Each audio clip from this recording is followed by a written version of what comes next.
This episode of FilmRiot is brought to you by FreshBooks. They fresh to death! Welcome to Monday Mail Sack, the show where Ryan will answer your questions that you submitted via Facebook. The show will begin momentarily. Please hold as Ryan prepares himself to answer your question. He takes this very seriously. Please be patient. Just another moment. A moment longer. Thank you for your patience. The episode will now continue.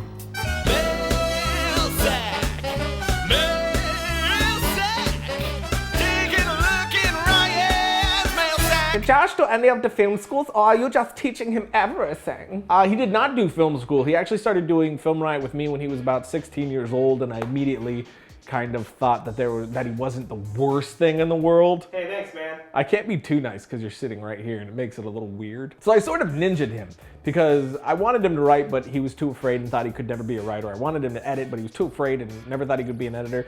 So I manipulated him into doing these things. And then one day he just turned around and he was like, hey, I'm writing and editing. You got ninja'd. You brain terrorist.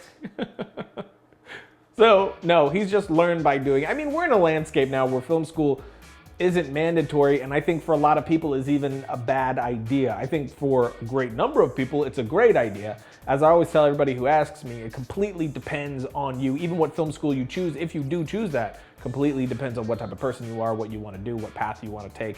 But film school is not a mandatory thing, and is something that you really need to be sure that that's what you want, because we are in a landscape now of film cinemanesses that you can just learn by doing, and experience is king, really. Where did domain.com get their domain name? You know how we are brought by storks to our mama and papa?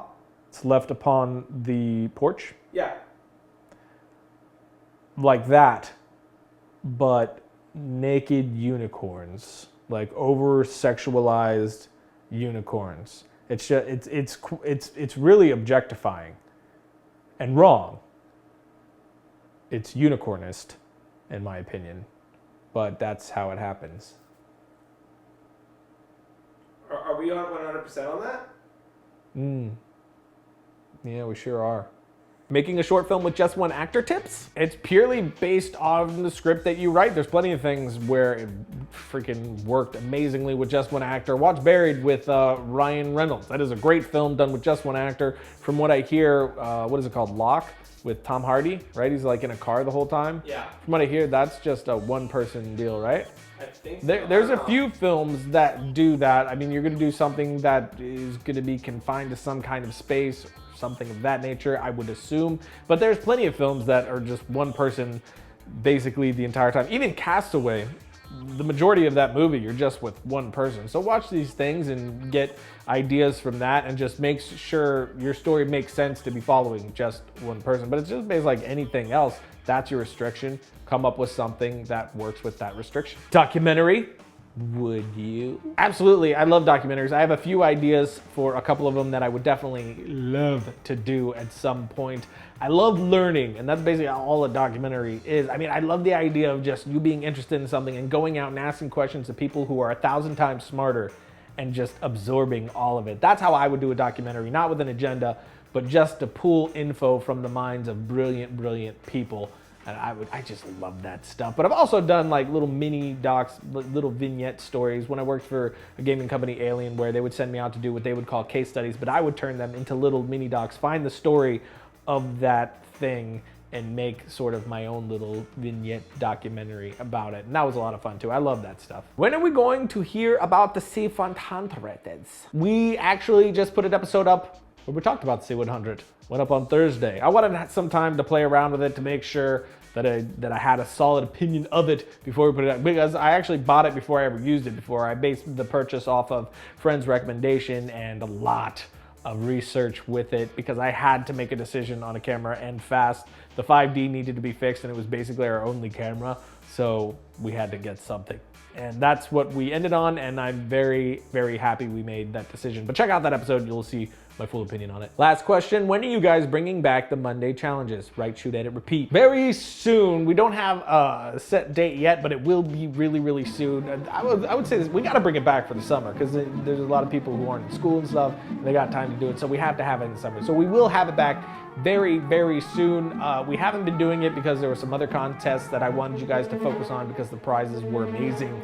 And now kind of everything's in shambles for us. We've been moving around and doing a lot of different things that have taken a lot of time for us. And Monday challenges on the outside seem easy enough, but it's actually a lot of work. It is days of reviewing the shorts and choosing the shorts. We watched every single one of them. There's always hundreds and hundreds and hundreds of short films to watch. We watch every one of them, and then we watch a big chunk of them several times while we're choosing who the winner should be. On top of that, trying to get giveaways and stuff. It is a lot of work to allocate into what we are already doing. So that's another reason that it has to be put on hold right now. But it will be back, and it has to be back for the summer. We're gonna make it happen because awesomeness. That's why, because awesomeness. You're an entrepreneur, not an accountant, but the story is always the same. You make your hobby your business, and all of a sudden you're a business owner. Instead of doing what you love, you're now tracking your time, creating invoices, collecting receipts, and chasing clients down for payment. Stop it. Do what millions of entrepreneurs and small business owners have discovered and started using FreshBooks. I wish I knew about FreshBooks when I started out. It could have saved me a ton of headaches. We received invoices from people using FreshBooks, and they just look so professional, and we're able to pay them online instantly, so there is no hassle of mailing checks. With FreshBooks, you can create professional-looking invoices, track your time, capture expenses, and get real-time business reports with just a couple of clicks. Plus, you can work anywhere with the FreshBooks amazing mobile app for your phone or tablet. The sooner you start using FreshBooks, the sooner you can start focusing on your business. Try FreshBooks free for 30 days. Go to getfreshbooks.com and don't forget to enter FilmRiot in the How Did You Hear About Us section. Logo. So that's it for today, which means it's time for my suggestion of the week. This one is called A Drop in the Ocean. It is a short film shot on the T2i, which is why I want you guys to watch it, because it looks absolutely gorgeous and is 100% proof that it really doesn't matter what your tool is. What matters is the talent behind the camera. This short film looks absolutely gorgeous, and I did not believe it was shot on a T2i when I first saw it. A T2i is what this man shot this short film with, and it looks beautiful. It's all about the creativity, experience, and talent behind the tool that you're using. So go check that out and get inspired as I was. And until next time, don't forget to write, shoot, edit, repeat. You struck the mic? Yes, I did. Cut the camera. Josh, cut the camera.